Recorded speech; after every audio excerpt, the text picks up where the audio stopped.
नमस्ते सबैजनालाई स्वागत छ मेरो सुशीला भुसाल युट्युब च्यानलमा। आज चाहिँ मेरो फर्स्ट भ्लग आउँदैछ। त्यही भएर होला मलाई चाहिँ एकदम बोल्न डर लागेको हो कि होइन, घबराहट जस्तो केही फिल भइरहेको छ। तर केही छैन, मैले हजुरहरूलाई एउटा जानकारीको लागि चाहिँ यो भिडियो तयार पार्दैछु। के हो त त्यो जानकारी, तपाईँले एकछिनमा थाहा पाइहाल्नुहुन्छ। अहिलेलाई चाहिँ भिडियोलाई लाइक, कमेन्ट, सेयर अनि सब्सक्राइब गरेर चाहिँ नभुल्नु होला है त। आज चाहिँ हामीले घरमै लिटो कसरी तयार पार्ने, बालबालिकाहरूलाई सर्वोत्तम पिठो वा लिटो घरमै कसरी बनाउने त भनेर चाहिँ मैले भिडियो तयार पार्दैछु, हेरिदिनु होला है त। यो चाहिँ 1 केजी चना ल्याएको है। म चाहिँ 1 केजी चनालाई थोरै थोरै गरेर भुट्ने, राम्रोसँग मिडियम ग्यास बनाएर गोल्डन ब्राउन कलर आउने गरी चाहिँ भुट्नुपर्छ। यसलाई डढ्नु चाहिँ दिनु हुँदैन, किनभने डढ्यो भने कालो हुन्छ अनि बालबालिकाहरूले खाँदैनन्। त्यही भएर यसलाई चाहिँ गोल्डन ब्राउन लगाएर त गोल्डन ब्राउन कलर आउने गरी चाहिँ भुट्नुपर्छ। थोरै थोरै राखेर चाहिँ मिडियम ग्यासमा मजाले भुट्नुपर्छ। हामीले हाम्रो बालबालिकाहरूलाई सकेसम्म घरमै बनाएको लिटो खुवाउनुपर्छ, किन भन्दा आफ्नै आँखाले बनाएको हुन्छ अनि ताजा पनि हुन्छ। सकेसम्म चाहिँ घरमै बनाउनुपर्छ। धेरै मेहनत लाग्दैन, सामान पनि त्यति धेरै लाग्दैन। हाम्रो गाउँघरमा पाइने सामानहरूबाट बन्छ यो लिटो चाहिँ। चना किन्नु पर्यो मैले चाहिँ, अरू चाहिँ लगभग घरमै पाउँछ। यो चाहिँ गहुँ है, गहुँ घरमा त छ, तर पनि म अहिले चाहिँ बुटुल भएको भएर चाहिँ मैले यो किनेर ल्याएको। त्यही भएर टुँडाहरू रहेछ। यसलाई पनि चाहिँ मिडियम ग्यास बनाएर मजाले भुट्ने, थोरै थोरै गरेर भुट्नुपर्छ। धेरै बनायो भने चाहिँ पाक्दैन, डढ्छ मात्रै। त्यही भएर चाहिँ ल हेर्नु त टुँडाहरू कति रहेछ, मैले चाहिँ बनाइसकेको छु। र यसलाई पनि गोल्डन ब्राउन कलर आउने गरी नै भुट्नुपर्छ, धेरै चाहिँ भुट्नु हुँदैन। धेरै भयो भने थाहा भइहाल्यो हजुरलाई।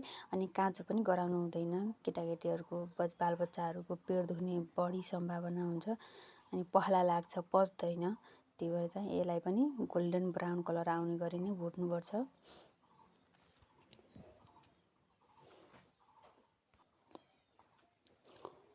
यसलाई पनि मैले तयार पारिसकेँ। अब लगभग यसको पनि काम सकिसकेको छ, गोल्डन ब्राउन कलर आइसकेको छ। अब चाहिँ चामललाई पनि 1 केजी नै जोखेर राखेको छु मैले चाहिँ। यसलाई पनि 1 केजी चामललाई बराबर 2 भाग अन्न 1 भाग गेडागुडी गराउनुपर्छ। सकेसम्म 1 वर्ष मुनिको बालबालिकाहरूलाई धेरै चिज मिसाएर खुवाउँछु भनेर हुँदैन। सकेसम्म चाहिँ 1 वर्ष मुनिको बालबालिकाहरूलाई 3 चिज मात्रै मिसाउनु होला। 2 भाग अन्न अनि 1 भाग गेडागुडी। मैले चाहिँ हेर्नु नानीले खाँदैछन्, उनीहरूले चाहिँ भोक लाग्यो, त्यही भएर चिउरा खाँदैछन्। म चाहिँ यता काममा बिजी नै छु। चामल भुट्दैछु मिडियम फ्लेभर बनाएर। यसलाई पनि गोल्डन ब्राउन कलर आउने गरी नै भुट्नुपर्छ। अब चाहिँ हाम्रो चाहिँ आलमन्ड बदामको पालो आयो। यो चाहिँ मैले 250 ग्रामको प्याकेट नै लिएको थिएँ। यसलाई पनि अब हजुरले राख्दा पनि भयो, नराख्दा पनि त्यति फरक चाहिँ पर्दैन, मैले चाहिँ राखिदिएँ। ड्राई फ्रुट्स राखेको चाहिँ धेरै समयसम्म स्टोर गर्न मिल्दैन भनिन्छ। 3 महिनाभित्र चाहिँ खुवाउनुपर्छ। 3 केजी त मजाले खाइहाल्छ नि 3 महिनामा। मैले चाहिँ 3 केजी मात्र बनाएको छु। यसलाई पनि हल्का भुट्यो भने चाहिँ पड्किँदो रहेछ होइन, पाकेपछि चाहिँ पड्केर त्यो भित्रको सेतो देखिँदो रहेछ। मैले पनि यसरी बनाएँ यसलाई चाहिँ।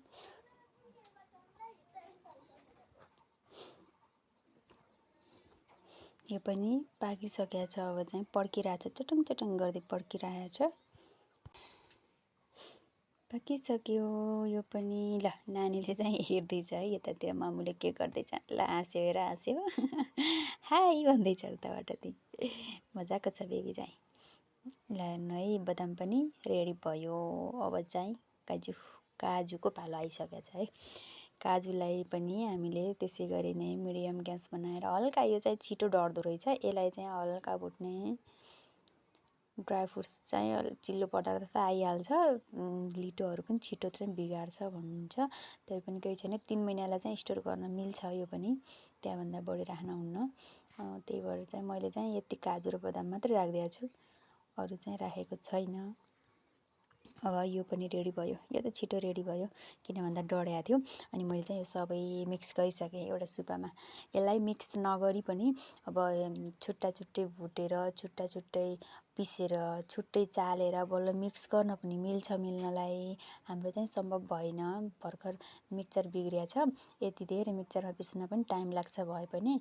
अनि चाहिँ मिलमा पिस्दाखेरि चाहिँ अब त्यसरी सम्भव हुँदैन। त्यही भएर हामीले चाहिँ सँगै मिक्स गरेर अनि मजाले मिक्स गरेर मिलमा लगेर पिसेर अनि बल्ल चाल्ने निर्णय गरेका छौँ। ल हेर्नु है, मैले चाहिँ सबै मिक्स गरिसकेँ। 3 केजी मात्रै हो, यति धेरै देखिँदो रहेछ। यो चाहिँ 3 महिनामा भ्याउँछिन्, सकेसम्म सानीले खान्छन्, 1.5-2 चम्चा खाइहाल्छन् अनि भइहाल्छन्। बालबालिकाहरूलाई घरायसी खानेकुराहरूमा धेरैजसो यस्तो हुन्छ नि, आकर्षण गर्नुपर्छ। जस्तो सागसब्जीहरू भयो होइन, गाउँघरमा पाइने सागसब्जीहरू, हरियो तरकारीहरू, फलफुलहरू भयो, यिनीहरू चाहिँ खुवाउनुपर्छ। हरेक बार खाना 4 भन्छ। यो चाहिँ अब हामीले जस्तो जाउलोहरू पनि बनाएर खुवाउन सकिन्छ। किन भन्दा जाउलोमा एकदम बढी मात्रामा हुन्छ नि बच्चाहरूलाई पाइने प्रोटिन, भिटामिनहरू जस्तो जे हुन्छ नि त्योहरू पाइन्छ। अनि यो लिटो पनि भइहाल्यो, लिटो पनि खुवाउनुपर्छ, नखुवाइ हुँदैन। अनि लिटो भयो अनि भएछ भने स्याटिस पनि ठिकै छ, खुवाउनुपर्छ। बालबालिकाहरूलाई चाहिँ हरेक बार खाना 4 चाहिँ गराउनुपर्छ। अब 6 महिना कटेपछि चाहिँ उनीहरूलाई आमाको दुधले मात्र पुग्दैन। त्यही भएर चाहिँ यी खानेकुराहरू खुवाइरहनुपर्छ। हाम्रो पनि अब मिक्स भइसकेको छ।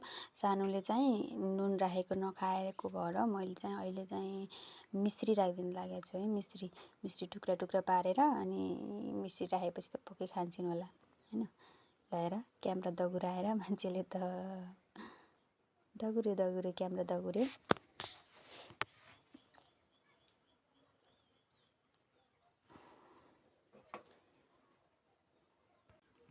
मैले चाहिँ भिडियो फर्स्ट टाइम तयार पारिरहेको छु। यसमा कहीँ कतै बोल्न मिस्टेक भएको भए या हुन्छ नि कहिलेकाहीँ अब पहिलोचोटि बोल्दाखेरि अलि के भन्छ सम्झे पनि बिर्सिहाल्छ। यसलाई चाहिँ माइन्ड नगरिदिनु होला। म फेरि सुधार्ने मौका पक्कै पनि दिनुहुनेछ भन्ने आशा छ।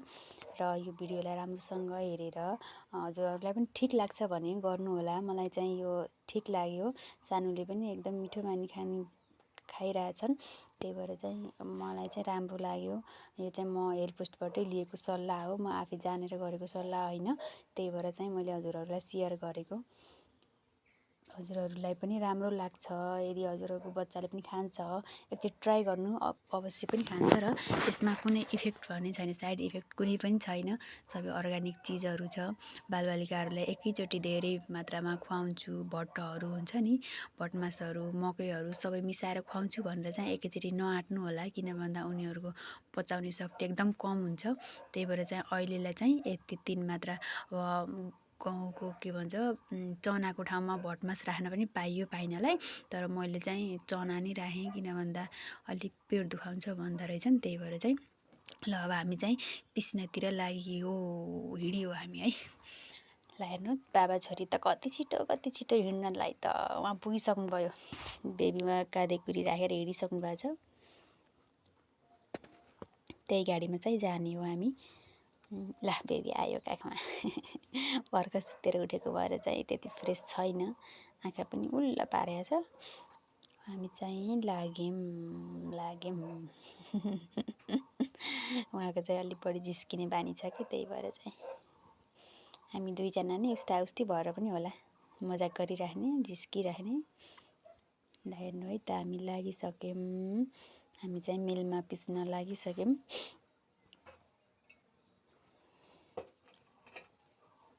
गर्मी छ नि त, बुटोलमा गर्मी छ। त्यही भएर चाहिँ आँखाले पनि हेर्न मिल्दैन, एकदम गर्मी छ आज चाहिँ। तैपनि अब गर्नु त परिहाल्यो। सानोलाई अब लिटो पिसाएपछि बल्ल खुवाउने हो। हामीले त खाइसक्यौँ, सानोलाई भोक लागिसक्यो। त्यही भएर चाहिँ हामी पिसाउन हिँडेको। हेर्नु है त, जयकुटीमा हामी चाहिँ जयकुटी भनिन्छ छोटकरीमा, योगीकुटी भन्ने ठाउँमा बस्छौँ। अनि यहाँ चाहिँ पौडेल मसला मिल भन्ने छ है, त्यसैमा चाहिँ हामी जाने तयारीमा छौँ। ल हेर्नु है त, लिटो छोपेर हिँड्नुभएको छ। नै मेरो छोरी म यहाँ पिसाउँछु भन्दै अनि छोरीलाई लिएर हिँड्नुभयो। यहाँ चाहिँ हिजो रातभरि पानी परेको हुनाले हेर्नु न कति ठुलो आइरहेछ कि। खोला त होइन, के भन्छ यसलाई, नहर भन्छ, नहर आइरहेछ। वहाँनिर बल उफ्रिरहेको रहेछ कि, कसको बल आएछ, कति राम्रो बल अरे। बाबा छोरीलाई बल मन पऱ्यो अरे अब के गर्नु त बल त्यस्तो पानीमा गएर निकाल्न सकिँदैन। हेरेरै चित्त बुझाउनु भनिदिएको मैले पनि। ल सानो अझै पनि फ्रेस छैन किन भन्दा गर्मी छ नि त। ल हामी चाहिँ मिल्नु पुगिसक्यौँ। भिडियो बनाइदिनु भनेको त जिस्काउने मात्रै हेर्नु न। 3 केजी आटा रेडी भइसक्यो। आटा हो कि सातु हो कि लिटो यति पनि कन्फ्युज गराउँछ बोल्दाखेरि।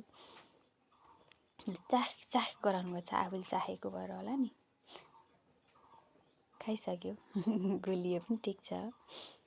ल म चाहिँ घर आएर यसलाई चाहिँ पहिला पानीमा मजाले फिट्ने डल्लो नपर्ने तरिकाले फिट्ने अनि पानी भल्काउने। म त्यो दिउरीमा पानी भल्काएँ अनि चाहिँ फेरि त्यो फिटेकोलाई त्यो तातो पानीमा भल्केको पानीमा मजाले यसरी पकाउनुपर्छ। फत हुने गरी पाकिरहेछ है मेरो चाहिँ। ल यति भयो। यो चाहिँ 1-1.5 चम्चा हो है, धेरै होइन। यो सानो नानीले खाइरहेको चम्चाको 1.5 चम्चा हो। उसले चाहिँ मिठो मानी खायो। पहिला नुन राखेको चाहिँ त्यति खाएको थिएन। खान पनि दुःख दिन्छ अलि बढी नै, तर खायो जे भयो नि।